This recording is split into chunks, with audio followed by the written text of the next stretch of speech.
Greetings! You found a secret door. And behind today's secret door, why you need to start playing D&D.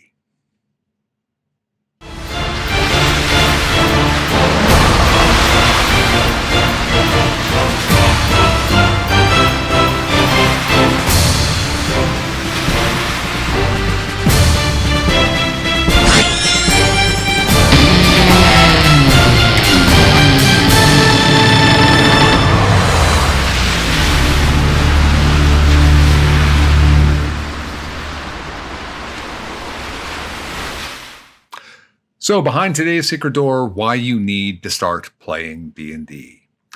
My name is Matt Orich. I've been playing Dungeons & Dragons for over 40 years now.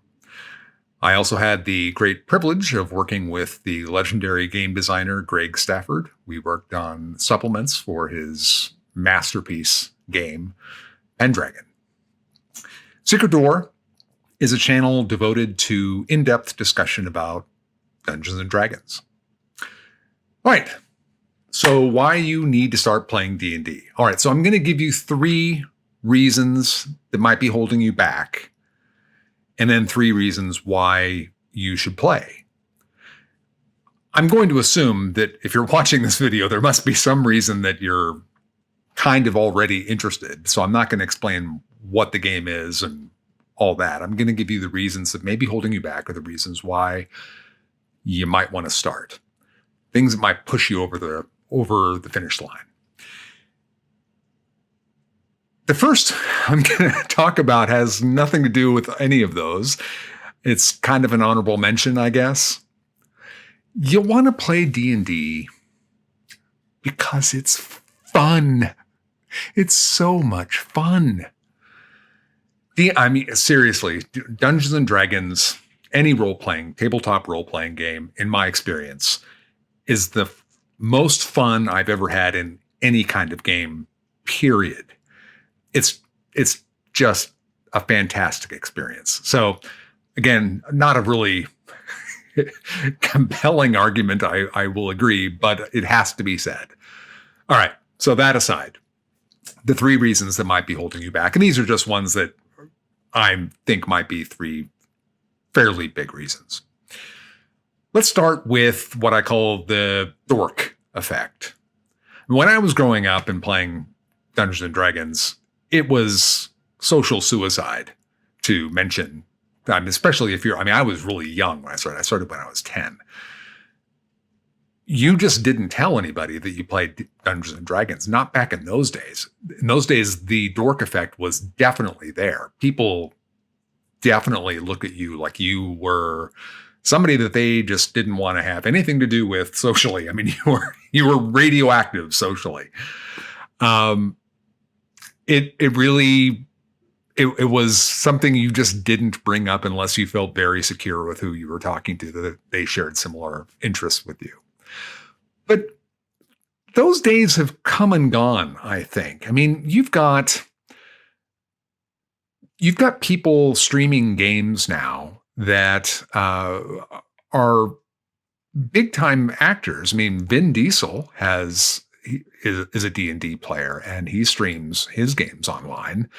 And Sofia Vergara, I hope I'm pronouncing her name right, Sofia Vergara's husband, who's this big, strapping, handsome guy, he puts his games online. Now, I don't think either of them, if this dork effect were really a big deal, I don't think either of them would be sacrificing or jeopardizing their careers to do that. I just don't believe it. I think with the socialization of gaming in general in our society now, and people playing video role-playing games, everything is just becoming more accepting towards Dungeons & Dragons now. And Dungeons & Dragons has never been more popular than it is right now. And hopefully that trend continues. So I don't think the dork effect really matters. So if you're worried about being a social pariah, just toss that aside. That's not a thing anymore. All right. Number 2 of things that could be holding you back might be the rules. I mean, you take a look at the player's handbook, which is essentially the core rule book of the game. It's like kind of like that thick. And you might just be thinking, I don't want to read all that. I don't want to know all that. Well, you don't have to know all of it.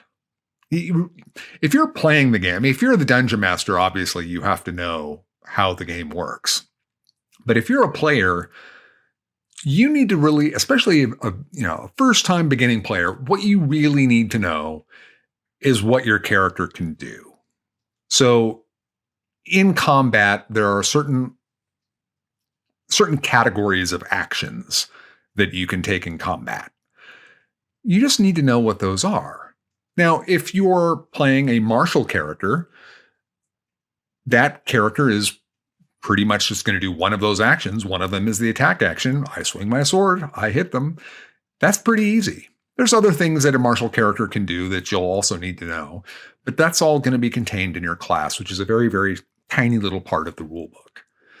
Now, if you're playing a spellcaster, spellcasters are more complicated. They're a good chunk of that rule book. A good chunk of it is spells. Spells are their own little microcosm of the rules. Each individual spell does different things and creates a different effect that another spell would not do. So there can't be a uniform rule for all spells. I mean, there are some uniform rules for how they essentially function, but what the spell does, there can't be a real uniform rule for. So you do need to know those, but you don't need to know them totally. You don't have to have it all memorized. You just have to be at least vaguely familiar with what your spells can do. You don't want to be that person that's just constantly looking in the rule book right when it comes your turn. And if you are going to be that person at the table, do this. When it's not your turn and you're thinking, oh, I think I might be casting this spell when it comes my turn, look up the spell when it's not your turn so you don't take up more time at the table. All this being said, your game master is going to help you. Your friends at the table, especially if it's an experienced table and you're the new one, they're all going to help you. So even if you don't have the rules down yet, and by the way, you can get a copy, the basic rules, I believe, on Wizards of the Coast website. Now, the basic rules are just that. They're basic. They have some of the races. They have some of the classes. They're the main classes, but not every little class. And they have some of the spells, certainly not all the spells, but you'll get the gist of it really quick. But what it will have, the combat section will be there, and it will tell you what your actions are or not. So, but if you're just starting to play, you probably don't want to just plunk down and invest in a player's handbook unless you really think you're going to like it. So go ahead and download a free copy of the rules and just take a quick look. Go right to combat, take a look and see what the actions are. If you're going to be a spellcaster, maybe kind of look through the spells. And on the subject of the spellcaster as well, you don't need to know all those spells.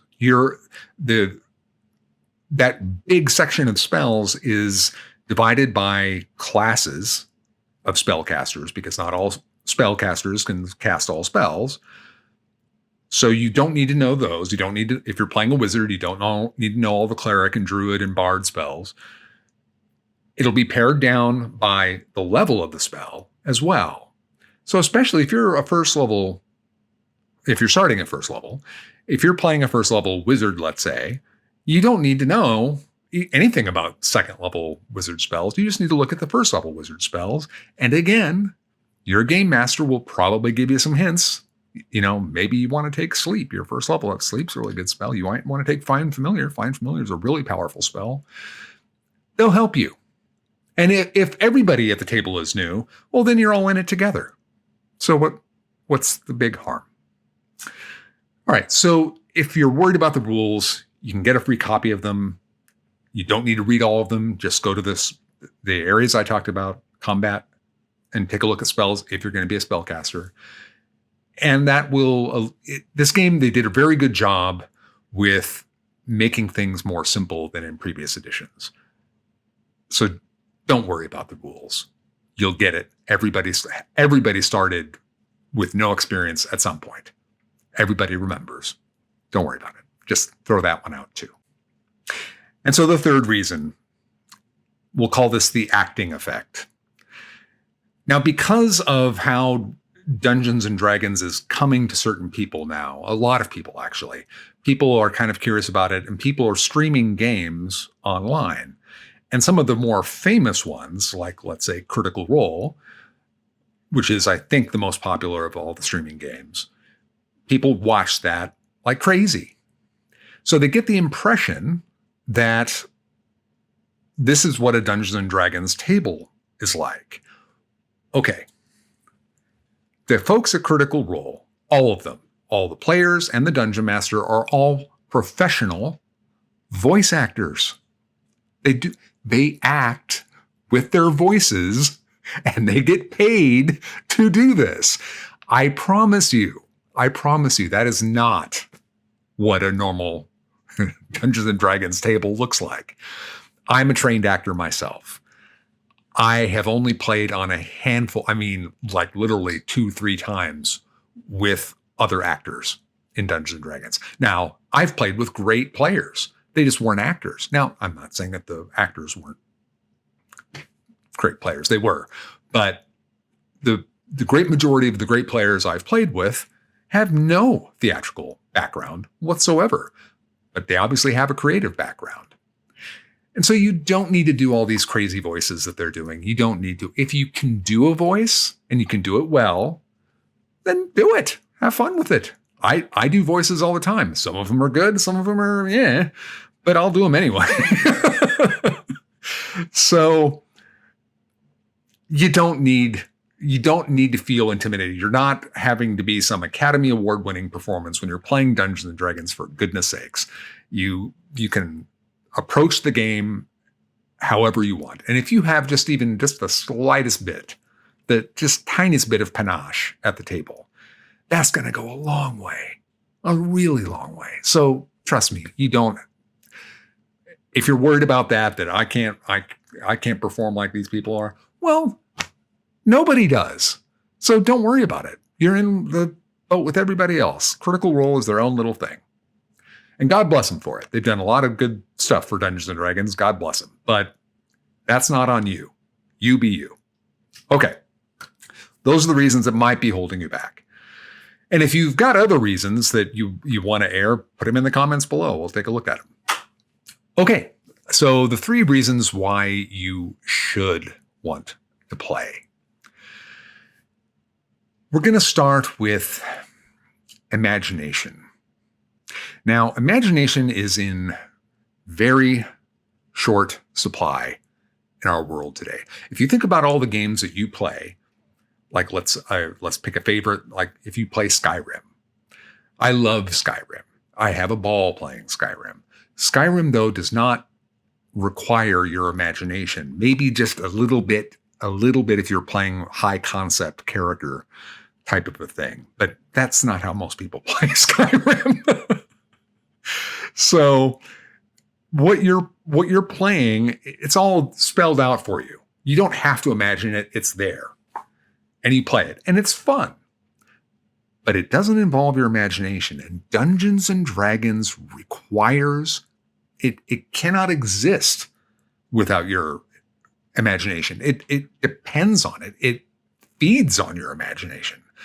I mean, the only time things get very specific and concrete, for lack of a better word, is if you're using a battle map and you're using miniatures in combat. And that's just so that the strategy and the tactics and the ranges and everything else are very precise and laid out. But even then, your imagination is still going, because those are pieces on a board, and you can get kind of board gamey about it when you're in combat. But you can still be role-playing in combat, even though you're looking at something that kind of resembles a board game. But I would say in my experience anyway, the great majority of the time you're spending at the table is not looking at the battle map. It's playing the game. So you're hearing information from the Dungeon Master, you respond to it, whether that be in character or out of character. And so what you could compare it to would be a book. So in the process of when you're reading a book, there's the words that you're reading, and there's the skill of the writer, and that's influencing you. And you are meeting that book halfway. So you're giving life to what you're reading. You're imagining how this character sounds or what just happened, how that might have felt or looked like. And you've got the skill of the writer aiding you, just like you have the skill of the dungeon master aiding you as well.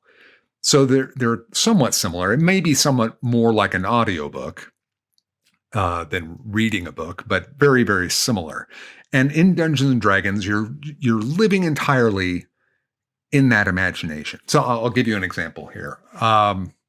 So let's say you are in an encounter, your party is fighting a troll. The Dungeon Master describes the troll. Everybody at that table has their own picture in their head of what that troll looks like, smells like. Well, smells like, I don't know about that. Maybe you go there. I don't know. Whatever. You get my point. Everything about that troll is going to be in every person's head in a different way. Maybe you're referencing how the trolls looked like in The Hobbit. Maybe you're referencing how the first edition artwork for trolls was, or how the trolls look in current artwork, or something else altogether. Or maybe you're just taking very literally how the game master is describing it and really trying to really imagine that. And the dungeon master is also actively doing this as well. So everyone at the table has their own unique troll, even though they're in the same experience. What's happening to each individual is unique, and it's all imagination. This is a really important part of our life that we have a lot as kids, and then it dies. Maybe you read a book. A book is a wonderful thing to do. It's one of the most rewarding experiences in life is reading a great book. I'm not saying that playing Dungeons and Dragons is comparable to reading Crime and Punishment, but or Moby Dick or whatever great work of literature you want to bring up. But a great game of Dungeons and Dragons has the same process. It has the same kind of feel. And it won't have the soul-changing effect that great literature does, but it will affect you. And it's all because of that imagination, that you're giving that a chance to work and breathe and live again. So imagination, big deal in my opinion.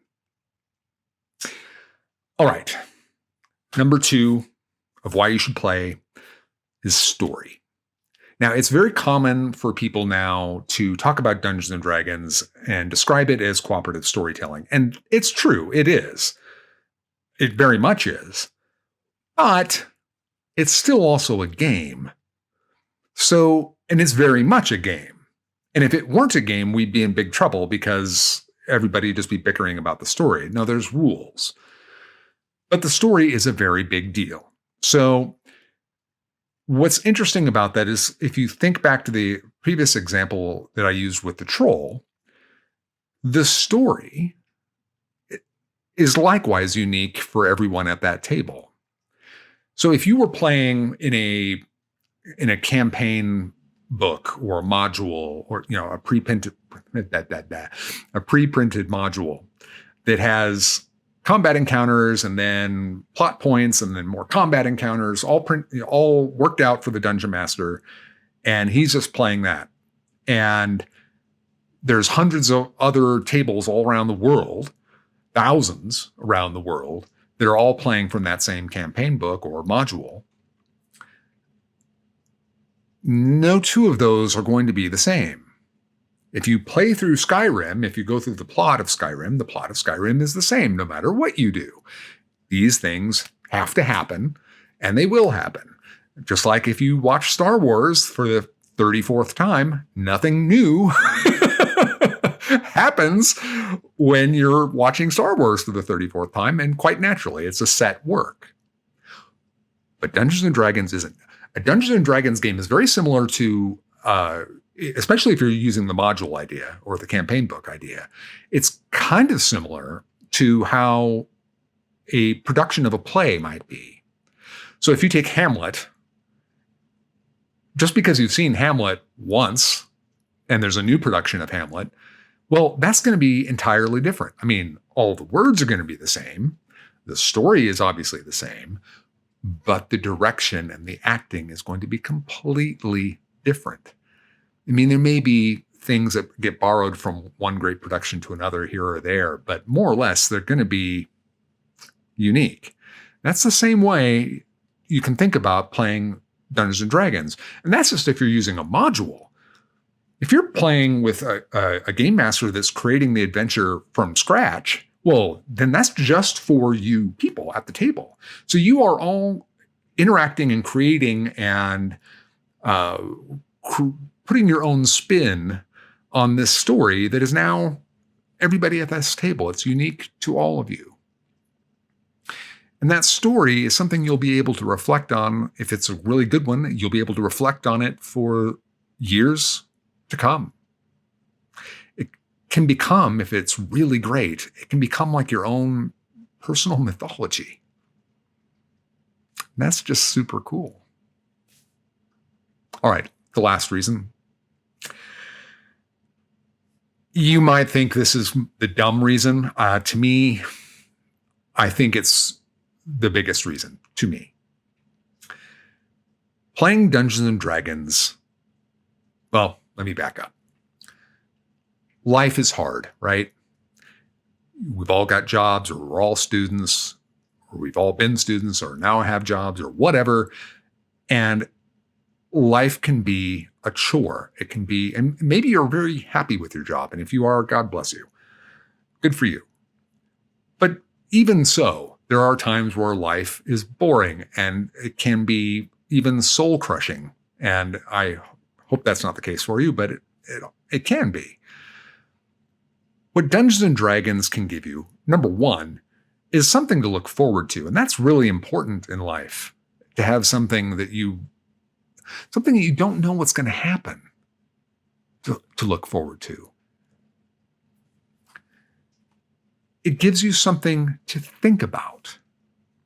Now, that could be any number of things. It could be a character that you're wanting to play for the next campaign. I do that all the time. All the time. It could be a particular build of a character, or how would I build this kind of character? How would I build Gandalf in Dungeons and Dragons? You can think about that. Or you could be thinking about an encounter that you know is coming, that you're going to be fighting a dragon in the next session, and you're trying to come up with a strategy of how to deal with the dragon as best as you can. Or maybe you're thinking about how you're going to level up and what spells you're going to want to take, or what class feature you're going to be getting when you level up, or a feat that you want to take, or any of these things. It gives you something fun to think about that you can spend a lot of time thinking about and just get away. It gives your mind a safe harbor for your thought life. And that to me is really powerful. All right, so the 3 reasons that might be holding you back: the dork effect, the rules, the acting effect. Don't worry about those. The 3 reasons you need to play: imagination, story, and thought life. You should play. Get out there and play. You're going to have so much fun. What's the worst that's going to happen? Maybe you spend a couple hours with these people. Maybe you don't even know them. And you spend a couple of hours and it's not for you. But what if it is? What if it is? Give it a try. All right. That's all I've got on this today. If you like this video, please like, share, subscribe. And if you're stuck and you don't know where to go, you can always search for a secret door. Until next time, I cast bless on all of you.